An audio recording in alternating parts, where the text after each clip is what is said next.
César Leal, Walter.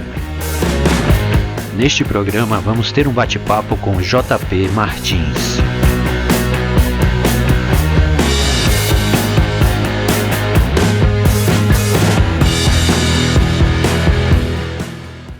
Eu conversei com o César outro dia, a gente estava, acho que alguma gravação, e eu falei com ele assim, como tão diferentes as poucas bancas de revistas que existem, né? Porque antigamente você chegava na banca de revista e você tinha uma infinidade de revista em quadrinho para criança. Era Pica-Pau, Riquinho Rico, Luluzinha, Bolinha e tal. Hoje em dia você chega numa banca de revista e é Super-Herói e Mônica, Turma da Mônica. Acabou. Mas é o que sobrou. E Disney, né? A Culturama agora tem um Disneyzinho de leve. Mas num número, uma quantidade muito pequena. As bancas de revistas, elas estão em quantidade ínfima. E é um problema muito grande, porque quadrinhos, não super-herói, quadrinhos em si, é paradoxal, porque é uma forma de arte baratíssima e muito cara. Essa que é o paradoxo. Ela é barata e ela é cara. Ela é barata se comparada com televisão, com cinema e com outras formas de arte. Mas ela é cara se você comparar com o esforço individual do artista. Se você pagar muito bem um artista, você ainda vai estar fazendo uma história em quadrinho muito barata. Se o cara recebe por uma página de história em quadrinhos, chutar um número qualquer, R$4.000, puta grana,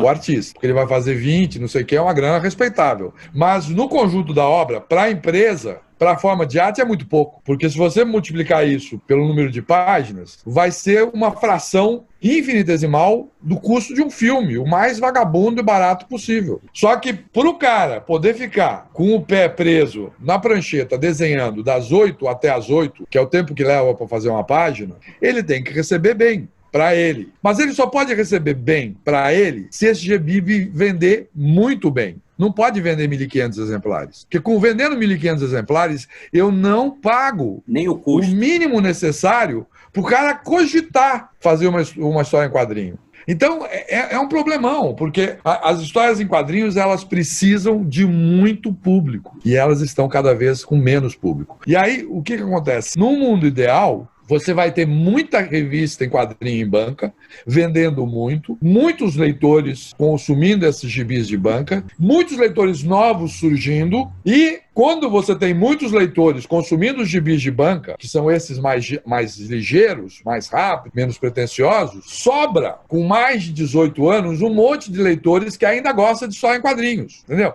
Imagina, se eu tenho... Vamos daqui a pouco um mercado de elite, digamos. Se eu tenho 2% do público leitor de bancas permanecendo leitor depois dos 18 anos, é uma diferença se isso é 2% de 1.500 ou se isso é 2% de 1,5 milhão. E aí, com 2% respeitável de, sei lá, 200, 400, 1 milhão de leitores, se eu tiver 2% lendo gibis depois dos 18 anos, eu posso ter um mercado em livraria com gibis mais consequentes, gibis mais maduros, gibis mais elaborados, que vai ter fôlego para pagar decentemente esse artista que faz esse material. Se a gente não tiver isso, balbal. Ou seja, é fundamental você ter uma banca muito forte para você poder ter nicho. Se você só tiver nicho, você não se sustenta. Vai subir como os quadrinhos de jornal, né? Exatamente, vai sumir.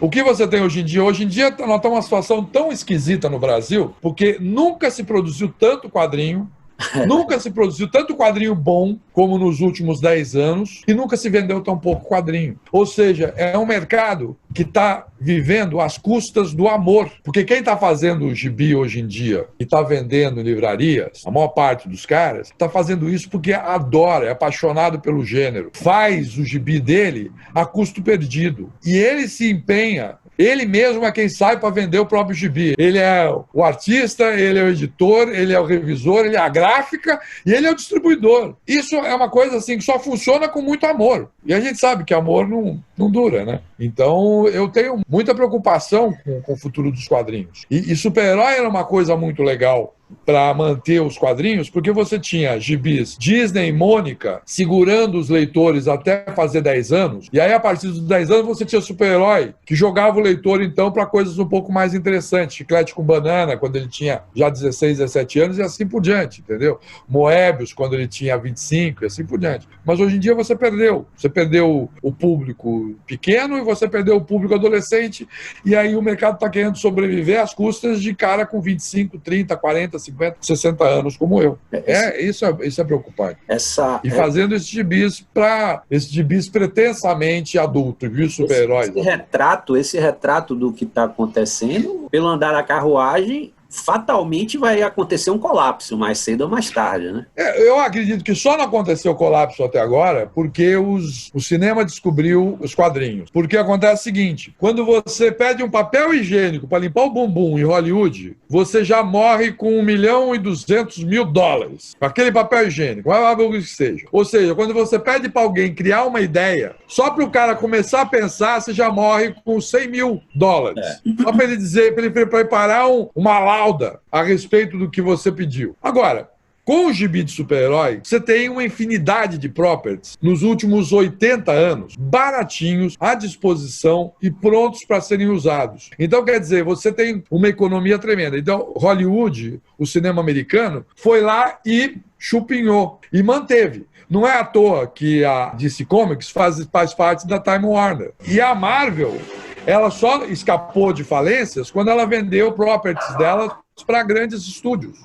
E só solucionou o problema quando ela virou um grande estúdio. Tá? E depois se vendeu para um estúdio maior. Tá?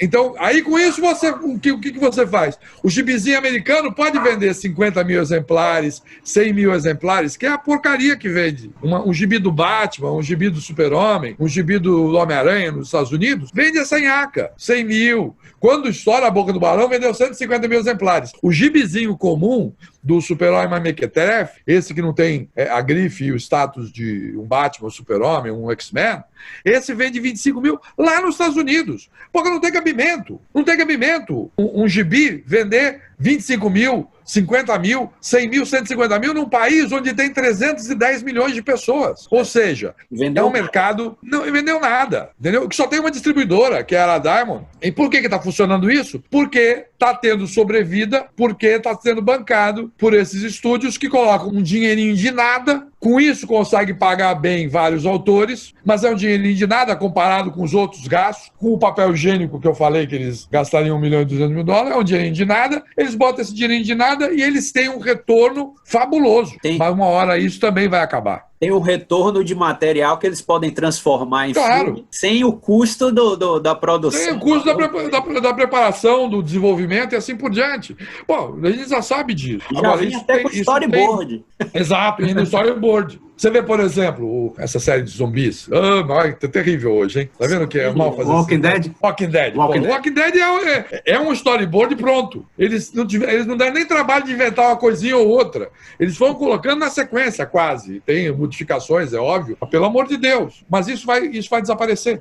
Isso não dura para sempre. É ciclo. O senhor tem Tudo bem, pode até durar 20 anos, mas, 20 anos acaba. O senhor tem alguma informação do quadrinho sendo vendido digitalmente? Esses números que o senhor falou aí, é quadrinho vendido em qualquer... Não vende nada. Não, isso eu acredito que digital vende até menos. Mas eu estou falando da venda em mercado de vendas diretas. Foi a maior tragédia que aconteceu com os gibis americanos. Todo mundo achava que era a solução, que era aquilo que ia solucionar o problema dos quadrinhos. Todo mundo achava que era o mercado de vendas diretas. O mercado de vendas diretas, o que ele fez foi acelerar esse processo de reduzir o número de leitores e manter esses leitores envelhecendo e comprando esses mesmos gibis. É o que nós temos nos Estados Unidos. Você não encontra mais gibi para ser vendido fora ou em livrarias importantes, no formato de luxo, sim, ou então em lojas especializadas, que são ambientes tóxicos para seres humanos normais. Entendeu? Mulher não entra num lugar desse, mas nem pensar. São ambientes horrorosos, assim é péssimo. Mas não mudou, não? Será que não mudou? Não é nada. No Simpson, o dono da loja de gibis é um cara escrotíssimo, e é exatamente isso que tem. E se você conversa com um fã da minha idade, é tudo gente chata desse jeito. Não dá para levar a sério esses caras. Não dá. E eu falo com lugar de fala. Não fale assim não, porque senão eu vou acabar dizendo que tem que acabar mesmo isso. Isso aí não... Não, tem que acabar com o leitor velho. O leitor velho tem que ir para a cova. O leitor novo tem que ser privilegiado. É uma verdade. Eu daqui a pouco minha mulher chega aqui, se eu estiver ainda falando de gibi, ela vai ficar muito fula da vida. Eu queria agradecer muito por essa oportunidade e, como eu disse, se a gente não estiver interrompendo demais, eu ainda acho que a gente pode repetir isso aí com o Flávio. Ainda tem algumas celemas que a gente pode... E eu que quero agradecer, porque eu tenho pouquíssima oportunidade de falar sobre gibi e só fico falando de coisa... Cuidado com essa sua frase, porque aí a gente pega no pé e depois você vai se arrepender amarga que tá falando. JP, mas eu agradecer também, e um prazer conhecê-lo, porque eu não conheço só pela assinaturazinha.